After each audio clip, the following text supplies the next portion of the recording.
I think the three things that I did most right was the business plan.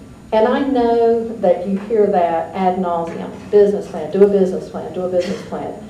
That was a great thing I have learned. I learned, in my career, not only the things that people, in my opinion, people were doing wrong, but I learned some great skills. And one was my former boss made me do, at the time since I was vice president of marketing, a marketing plan every year.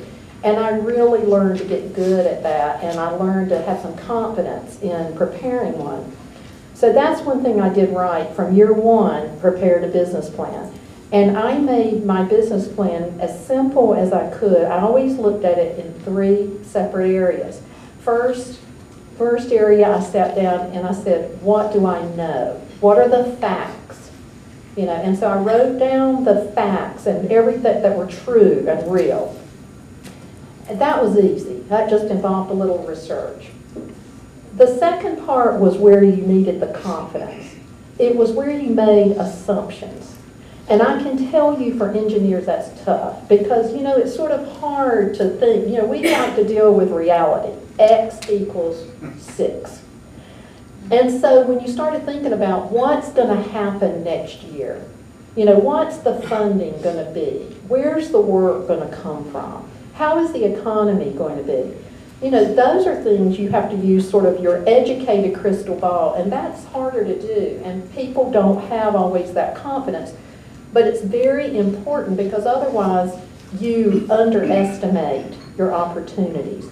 And so I had some experience in that. And so based on that, on those assumptions, an example would be I believe that the DOT is going to put most of their funding for next year in roadway design rather than bridge design. That it would be things like that. You can't know it for sure, but you look back on history and you say, well, let's see, for the past 5 years, it's been this way.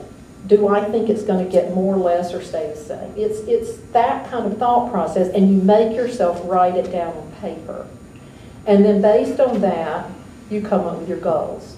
And of course, anytime you have a goal, you need to have an action plan that's measurable. And again, I know you've heard all that, but it's just a universal truth for us, we entrepreneurs. So that was the best thing I did. And I gained more confidence because at the end of the year, I would be amazed that some of my assumptions were so close to being right. Things that I felt like I was pulling out of the air, they were right. And that means that, that comes from that experience, and it gives you confidence that you really do. Most of us know a lot more about our industry than we think we do. The second thing I did right was I had a backup plan in case of failure. Now, my backup plan was I'd go get another job. That I was trying not to owe a lot of money. Of course, the bank wouldn't loan me much anyway. But I tried not to owe a lot of money because I thought, okay, worst case, I can always go get another job. That was my backup plan. Thirdly, I made an honest assessment of my weaknesses. And then I tried to fill that gap with technical staff. Well, in my case, my weaknesses I felt was I wanted to be out doing the business development, the management, that kind of thing. So that meant I couldn't, as I grew, couldn't also be doing all the technical work. So I needed a strong technical staff, and I needed a strong financial mind, and we've already talked about Jill filling that role. So I did assess that. I saw what I was good at, and then decided where I would need to bring in other help.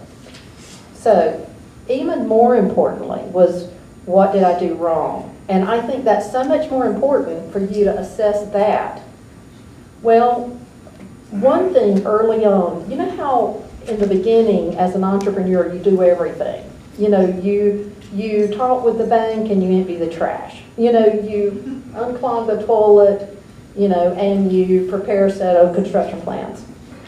Well, that's fine in the beginning, but I think too often we wait way too long to bring on that admin help that we need. So we keep thinking we need to save the money to, and don't want to hire, but in reality, if we went ahead and brought on that help, then we could be working at the level we could work at and bring in more income. And So looking back on it, we waited longer than we should have to bring on that help. And you know, that could be part-time help. I mean, honestly, in the beginning, this is no joke. My mother would drive from Charlotte every other week and work in the office doing our filing and, you know, answering the phone. Like one day every other week, we had somebody answer the phone.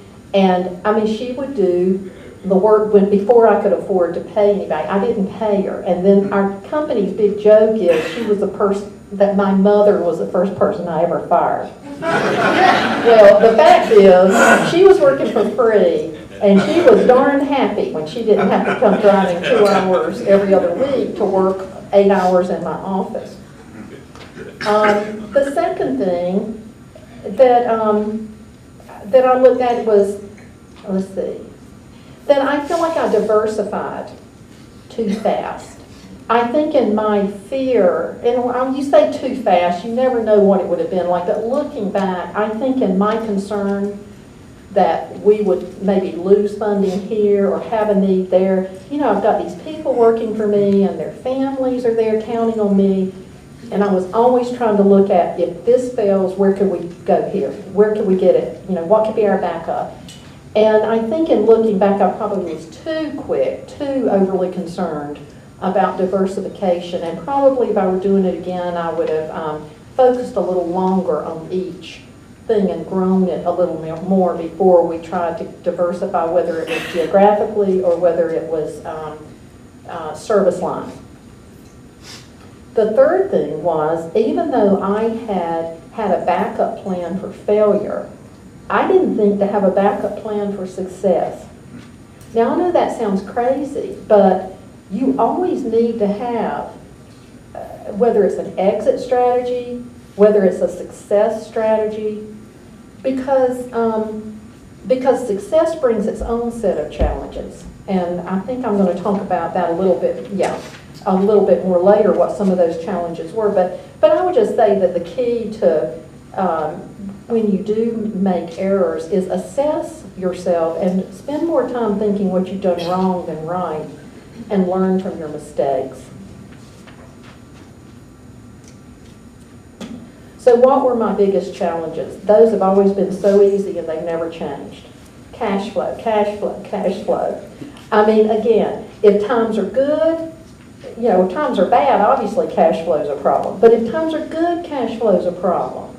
Because you're investing in opportunities and you're having to make choices about what is most important to invest and how much should I invest or borrow to make it, you know, how big of an investment and which ones. And it's easy to get excited and say, I need to take this opportunity, you know, to take advantage of all of these things. And so the cash flow thing is a continuing concern. It always is a concern, and it's always been our biggest challenge to do that effectively.